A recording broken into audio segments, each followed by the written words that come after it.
मोहतरम सामीन, अस्सलामु अलैकुम वरहमतुल्लाहि वबरकातुह।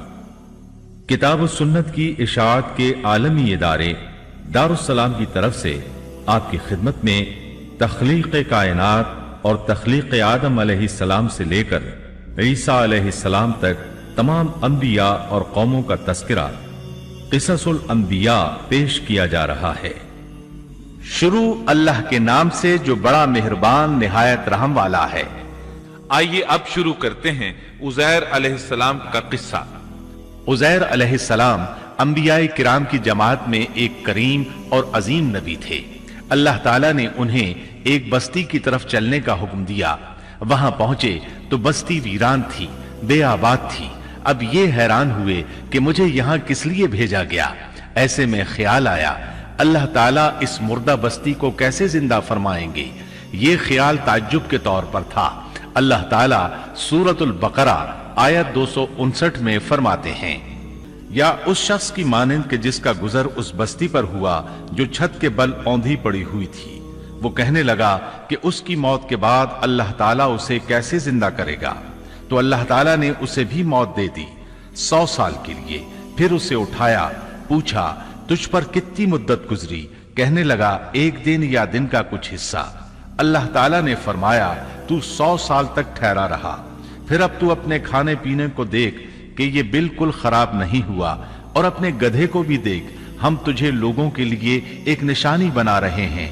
तू देख कि हम हड्डियों को किस तरह जोड़ते हैं, फिर उन पर गोश्त चढ़ाते हैं। जब ये सब जाहिर हो चुका तो कहने लगा मैं जानता हूं अल्लाह ताला हर चीज पर कादिर है। अल्लाह ताला ने नींद की हालत में उज़ैर अलैहिस्सलाम की रूह कब्ज की थी। इसलिए उन्होंने जवाब देते वक्त समझा कि शायद वो सो रहे हैं। उन्हें ये एहसास भी न हुआ कि मैं तो इतना अरसा मुर्दा रहा हूं। जब वो सोए थे तो सुबह का वक्त था। जब दोबारा जिंदगी मिली तो असर के वक्त आंख खुली। इसीलिए अल्लाह ताला के सवाल के जवाब में उन्होंने कहा मैं एक दिन या दिन का कुछ हिस्सा सोया रहा हूंगा।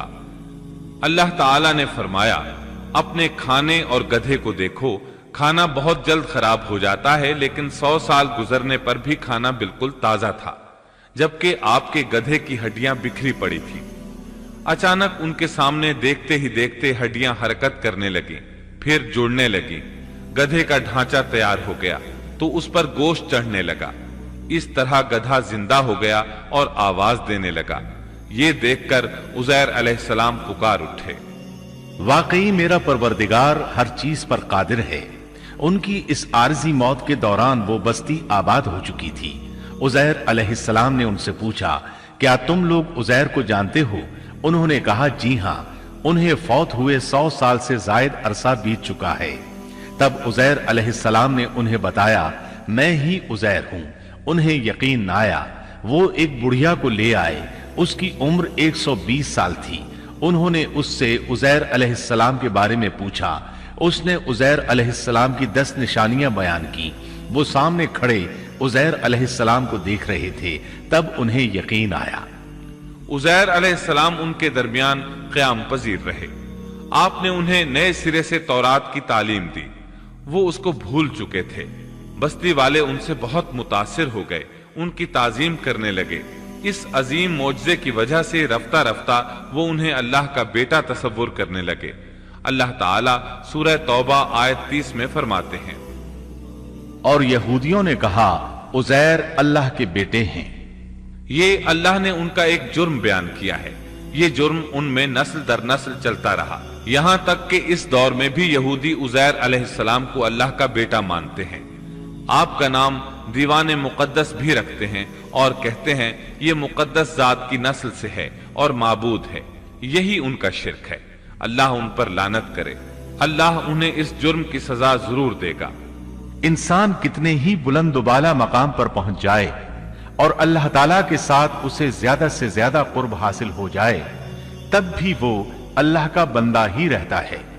और किसी भी बुलंदी पर पहुंचकर वो अल्लाह या अल्लाह का बेटा नहीं हो सकता, अल्लाह का शरीक नहीं हो सकता। अल्लाह जल्ल शानुहू की जात पाक वहदहू ला शरीक है और बाप बेटे की निस्बतों से पाक है।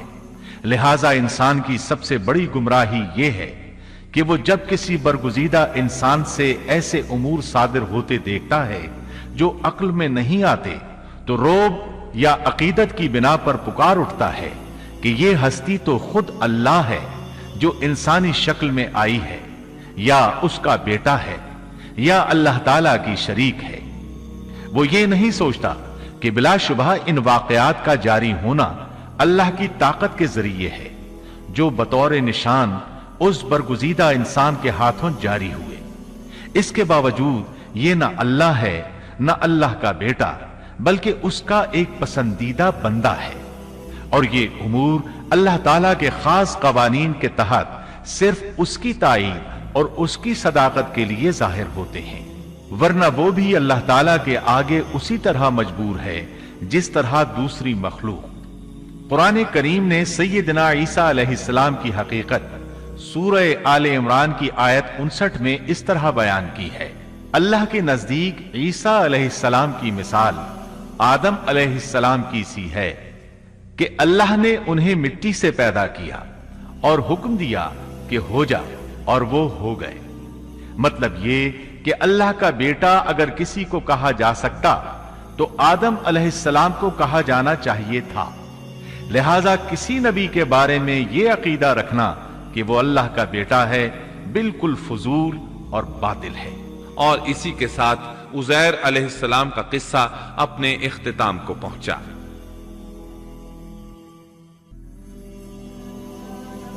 Thanks for watching. Don't forget to like, comment, share and subscribe to